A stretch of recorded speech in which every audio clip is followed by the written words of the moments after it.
Seiya Suzuki's 2024 season and the Cubs bullpen problem coming up next on Locked On Cubs.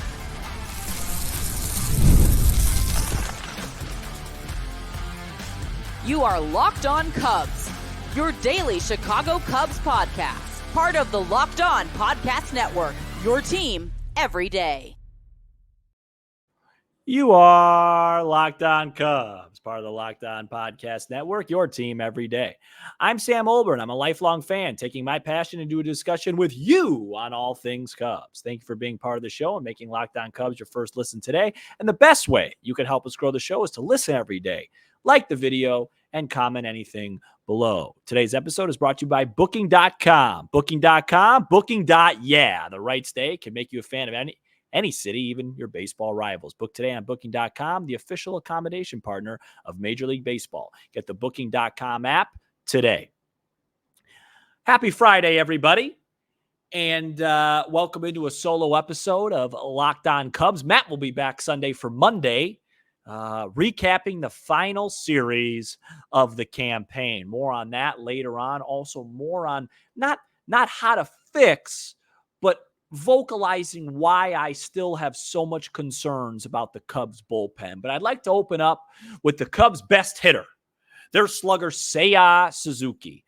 He has an ankle injury right now. It hasn't been officially reported if he's going to miss the Red Series or not, but I think it's safe to assume, let's assume that he did. If not, this is a little bit of a premature end of the season recap. But I think it's very important to talk about his season, because I think for whatever reason, I think Seiya is the most nuanced player to discuss, because when you look at his numbers, there's just so much good there, but yet he leaves you wanting just a little bit more. Can he get to the next level? Can he be a 900 OPS guy? Can he be the best hitter on a World Series contending team? And I'll flat out say, I think the answer is no.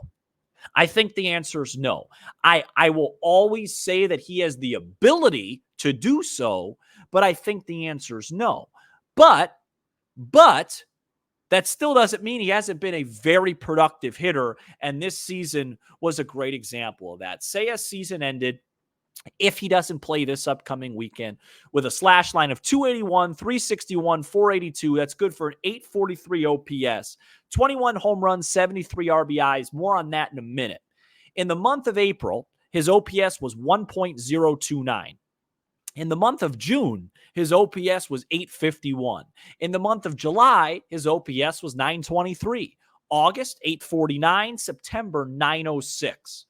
All outstanding months. Missing 1 month, May. What was his OPS then? Well, let's wait a minute. Seiya Suzuki was out for a month and returned, I believe it was May 11th or May 12th, with that oblique injury. His OPS that month was 604. Now, everybody is, entitled to a bad month. Everybody is entitled to a slump.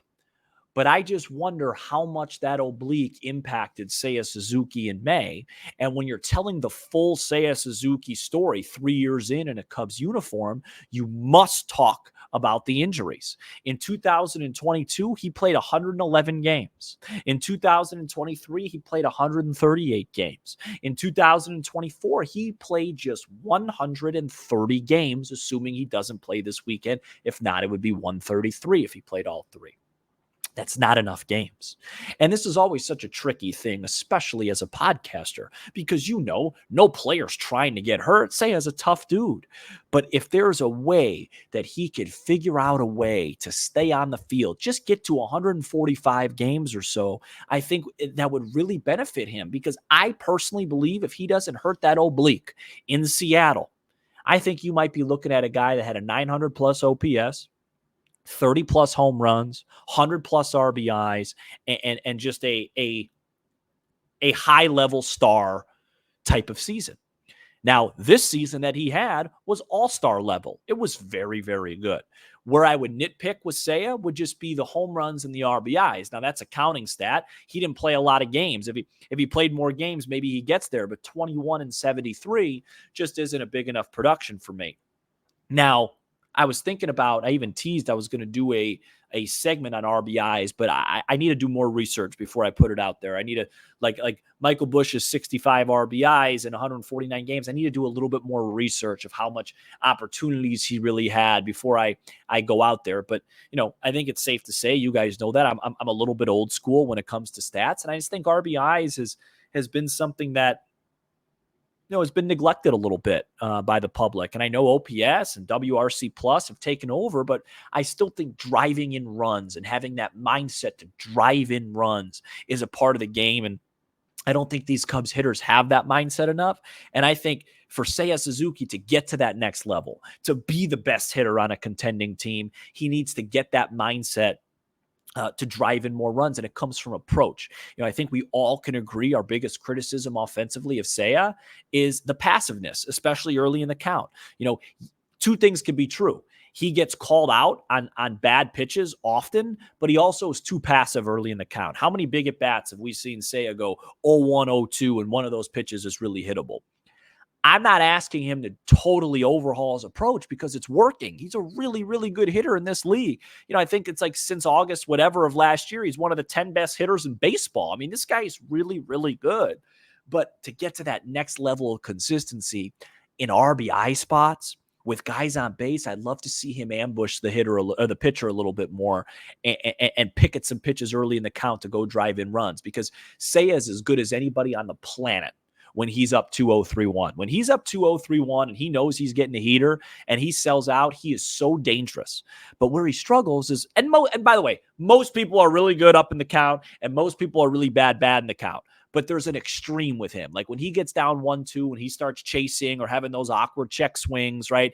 That's when you go, man, what was that? That's our best hitter.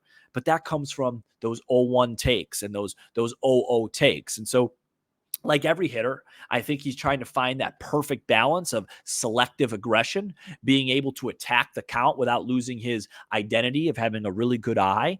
And I think he's really close. And I think if he finds that happy medium, if he finds that ability to go, hey, it's a 2-1 pitch. I'm not swinging at a pitcher's pitch. I'm not going to get myself out by being over aggressive, but I'm really going to hone in here on this 3-1 count. I'm really going to hone in here on this 0-0 pitch, and I'm going to drive the baseball. And I'm going to look to drive the baseball. And if it's not middle in, I won't swing at it. But if it is, I am going to swing at it. And I think that's what, I think that's what makes Seiya Suzuki so good. And, the ability for him to get to the next level. When you look at Seiya, every other number, I mean, OPS plus this year of 136, that's better than last year. I think people sometimes get tired of hearing, Seiya's our best hitter, but he is the Cubs' best hitter. But the question is can he be the best hitter on a team that wins 95 plus games? And the answer to that is probably no, unless he takes the leaps we're talking about. But if we get this version of Seiya, I'm never going to say no. If you give me this version, 843 OPS next year, I'm taking it. It would be great if they could surround him with a player that, he could make his life easier. And maybe that would also lead to an increased statistic line. But for Seiya, it comes down to health, selective aggression, especially early in the count, and that mindset of driving in runs. And I think if those three things happen for him, you could have a really special player. But even if you don't, you have a really, really good hitter here. And I think a lot of Cubs fans probably don't realize this, but that contract has been totally worth it. I mean, he has produced in a Cubs uniform. The right field issues are legit. He'll probably DH next year, as we've documented many of time. But, his career, he's a career 277 hitter, 353 on base, 470 slug, 822 OPS in a Cubs uniform. And even this year was a really tough year to hit at Wrigley Field, and his numbers at Wrigley Field were dreadful compared to the road.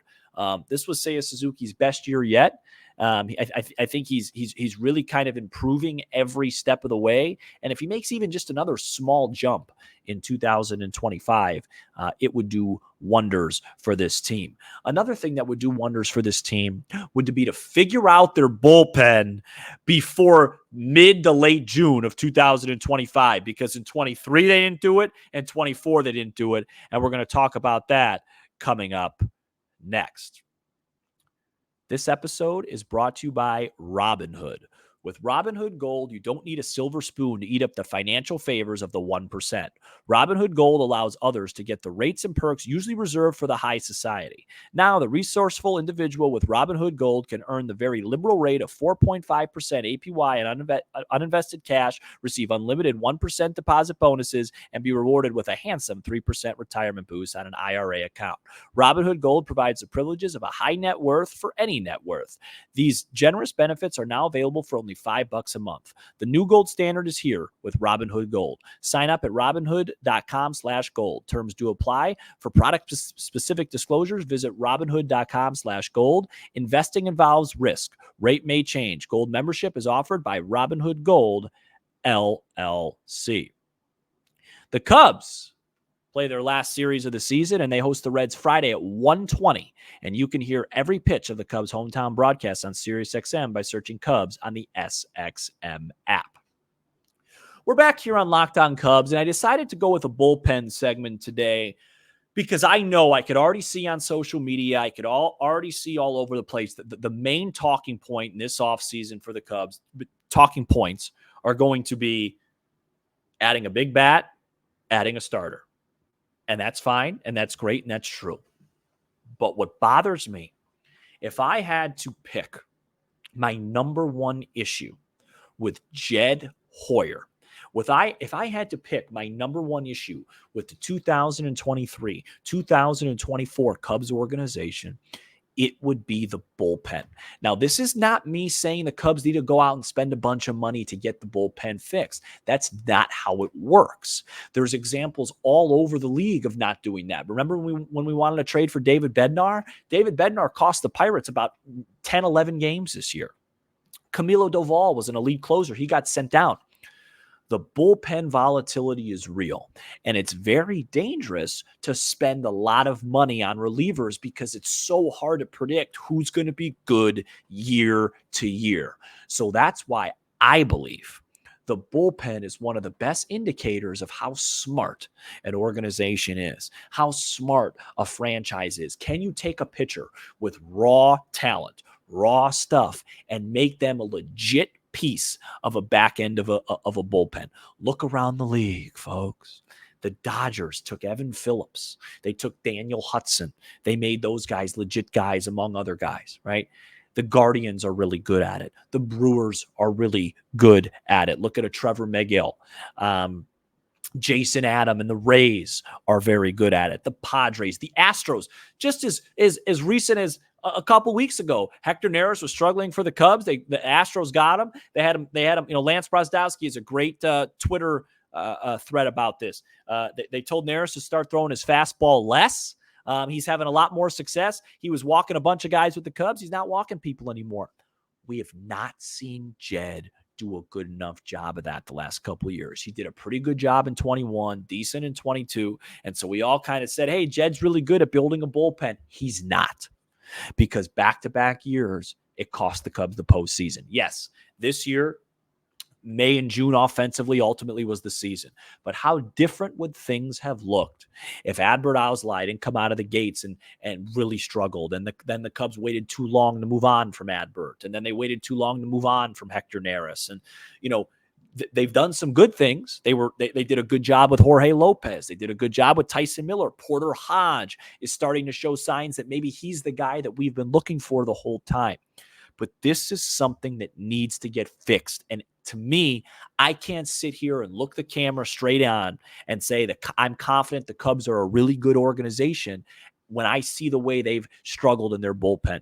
Back-to-back years, they went into April 23. Remember? Fulmer, Boxberger. They lost so many games, and it wasn't until mid-June, June-ish, they figured out the Alzolay Merriweather Leiter 7, 8, 9. This year, they went in, it was Neris and it was Alzolay, and both those guys really, really struggled in Cubs uniforms. And I get it. It's really hard. But the Cubs and Jed Hoyer have to get this right. I am so tired, especially early in the year, of having a 4-2 lead heading into the 8th and thinking that they're going to lose. I don't care how many guys you leave on base. I don't care how many opportunities wasted. At this level, when you're leading after 7, when you're leading after 8, when you're leading after 9, those should be wins most of the time. You should not have 25, 26, whatever the amount of blown saves that the Cubs have had. It's too many. It's too many. And they need to put a huge emphasis on that. What can they do? I don't really want to get into that yet. We have a whole offseason. I'll start by saying they should just go get a lefty who gets out lefties. But internally, Hodge, we talked about, he's on the right track. They need a guy like Palencia or Little if he's healthy, or Pearson or one of these guys to just take a step forward. Maybe it'll be Ben Brown out of the bullpen so they can have some confidence going into opening day, not figuring it out in May, not figuring out in June, figuring out in April that they have a really good bullpen that they think could be successful. Watch spring training hard. Do as much homework as you need to do, because great organizations in baseball figure out a way to piece together a bullpen and don't have it wreck a season like it has in back-to-back years for the Cubs. I just wanted to get that out. There's plenty of different solutions we could talk about, but don't lose sight when we're talking about adding a big bat, when we're talking about adding a starter. Don't lose sight of what the Cubs need to do with that bullpen, because it's kind of like a chicken and the egg situation, right? The Cubs didn't have a good enough team on opening day 23 or 24 to just cruise the first half of the season, right? So when you cruise the first half of the season, let's take the 2016 Cubs as an example. They didn't have their bullpen figured out till later in the year, but they were so talent heavy, they were so dominant that they got themselves into a point at the trade deadline where they could go take a big swing and get a guy in like Chapman. The goal is to be really good the first couple months of the year. You're in a divisional race. You feel really good about it. And then you go and you see, hey, this guy has a 0.85 ERA. Bullpens, it's like catching lightning in a bottle. Let's go get that guy on the team. But Jed, he's kind of trapped himself. He hasn't spent enough money in free agency. He hasn't made the right moves offensively to where the team is so good that they could overcome those early bullpen struggles. So we're like, let's say the Cubs had a better team this year offensively, and instead of just 2 bad months, they had 1, then you could overcome some of those bullpen struggles, and then you're in a position where you're like 8-9 over at the deadline, and then you can go fix the bullpen by go trading for a big-time arm. But the Cubs haven't been good enough back-to-back trade deadlines to go do that. So if you're not going to build an elite team on opening day, at least have a bullpen that's ready to go, because the Cubs have hurt themselves both ways. They haven't had that dominant team where it doesn't really matter where their bullpen's at until July. They'll figure it out then. They haven't built that. But then they also haven't built a good enough bullpen to help the team that's not that good enough. You know what I mean? It's from both ends. And that's what's led to these frustrating April and May and early June struggles with the bullpen. Even when the Cubs were 17-9, they lost so many games early in the year with Alzolay. It doesn't hurt as much when you know you have the true talent of a 90-95 win team. You'll get hot. You'll go take care of the bullpen at the trade deadline. But when you don't have that true talent, you're putting yourself at risk where those games that you have won that you're not winning could cost you not only games but the season. I think we're all in agreement. We're not asking the bullpen to be great. We just want to be in a position when we're up a couple runs late in the game, it should feel like a game the Cubs are going to win, not a deja vu. How are they going to find a way to lose this? And Jed needs to fix that, and he needs to fix it quickly, because this fan base has really been on the receiving end of some really tough losses with the bullpen. Coming up next, we're going to talk about Kyle Hendricks and potentially his last start as a Chicago Cub. This episode is brought to you by Booking.com. Booking.com, Booking.yeah. With hotels, bed and breakfast, vacation rentals, resorts, and so much more on Booking.com, you might just find your perfect stay even in your baseball rival city during the postseason. Maybe it's time to taste test your baseball's competition stadium cuisine. Luckily, on Booking.com, you can find the stadium stay that's just right for you. With Booking.com's wide variety of choice across the U.S., you can go incognito to all your baseball rival cities. Maybe it's Los Angeles or Philadelphia or New York or Baltimore or Cleveland, San Diego, or dare I say, Milwaukee. No matter what team you're rooting for this postseason, Booking.com can make you a fan of any city around the country. The right stay can make you a fan of any U.S. city, even if it's your baseball rivals. Booking.com, booking.yeah. This episode is brought to you by Prize Picks. Prize Picks is America's #1 daily fantasy sports app with over 5 million active members. Prize Picks is the easiest and most exciting way to play daily fantasy sports. Unlike other apps on Prize Picks, it's just you against the numbers. All you do is pick more or less on 2 to 6 player stat projections and watch the winnings roll in. Get in on the daily action with your friends and become part of the Prize Picks community today. You can now win up to 100 times your money on Prize Picks with as little as 4 correct picks. You can turn $10 into $1,000. Sign up today and get $50 instantly when you play $5. You don't even need to win to receive the $50 bonus. It's guaranteed. The experience of playing with Prize Picks is so simple and fun. One Caleb Williams passing yard gets you 1 win on Prize Picks every week in September. That's right. Only 1 yard gets you an automatic win every football weekend in September. 4 weeks of free W's. Don't miss this deal on Prize Picks because it's gone this weekend. Download the Prize Picks app today and use code LOCKEDONMLB for a first deposit match up to $100. That's code LOCKEDONMLB on Prize Picks for deposit match up to $100. Prize Picks, run your game. We are back here on Locked On Cubs, and again, very similar to, we're not positive if Seiya Suzuki is going to play this weekend. Not positive if this will be Kyle Hendricks' last start in a Cub uniform, but it feels like it probably will be. I don't know. Matt may want to do something on this when he comes back. I'm not going to do a huge tribute right now. Maybe we'll wait for a different time. But those that have watched the show know that Kyle Hendricks is my favorite Cub during this era of baseball from 2014, 2015 and on. I just have such admiration for the way he carries himself, the type of professional, the type of person he is. You know, it's so hard to label guys and the type of people they are because we don't know them. We just see them in the interview process, right? Some guys that might, come off nice or, may not be that nice. Some guys that come off a little edgy. Well, maybe they're really nice when they get behind closed doors. But Kyle Hendricks just seems like one of those guys where, you just feel like Kyle. You know who he is. And, and he's had so many, amazing starts for the Cubs, amazing moments. I mean, you look back to, of course, Game 6 NLCS, outdueling Kershaw, Game 7 World Series, Game 1 against the Nats, all these different moments. And I just think Kyle Hendricks, when it's all said and done, like Matt always says, if they do that Cubs 2016 World Series statue, he'll be in there. And, it's a shame that it ended the way it ended with him having such a rough season. If this is the end for him as a Cub, just feels like for whatever reason, he just can't go 3 times through the order anymore. I still think there's a good pitcher in there. I'm just not sure it's, 6 innings or 3 times through the order. But, I still trust Kyle Hendricks in a big game to execute and help the Cubs. And he's just had, such a great Cubs career. Think about the stories that he's going to be able to say and tell people, what he was on the mound for. And, it's crazy because if the Cubs do move on from Kyle, it would be, that's it. That's the 2016 Cubs, Hayward and Kyle Schwarber and Rizzo and Baez and all those guys. That would be it. And, it's crazy how fast time flies. To me, it was just yesterday where the Cubs won the World Series, and 2017 came with high hopes, and 2018 and that kind of demise, and it goes by so fast. And now it's a whole new era of players, a whole new era of guys. And one thing I do think the Cubs have going for them is they have guys. I don't think they're good enough yet to be called the core, but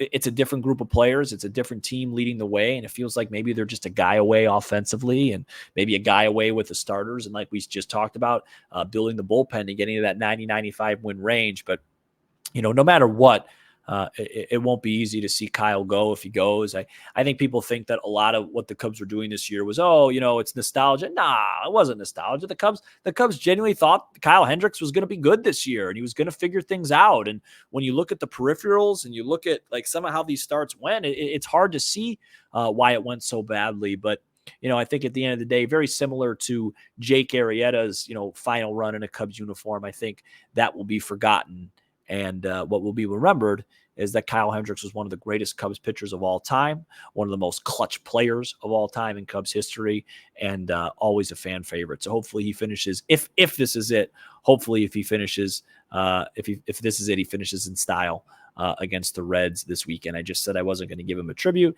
and that's exactly what I did. But sometimes you can't help where your heart goes, and I love Kyle Hendricks. So what can you do?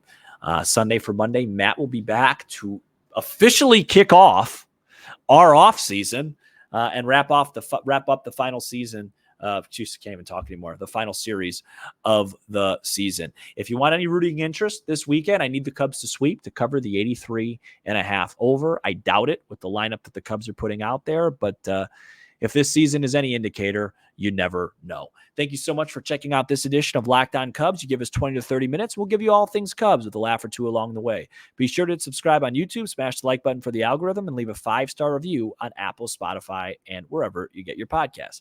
I'm Sam Olber, and this is Locked On Cubs.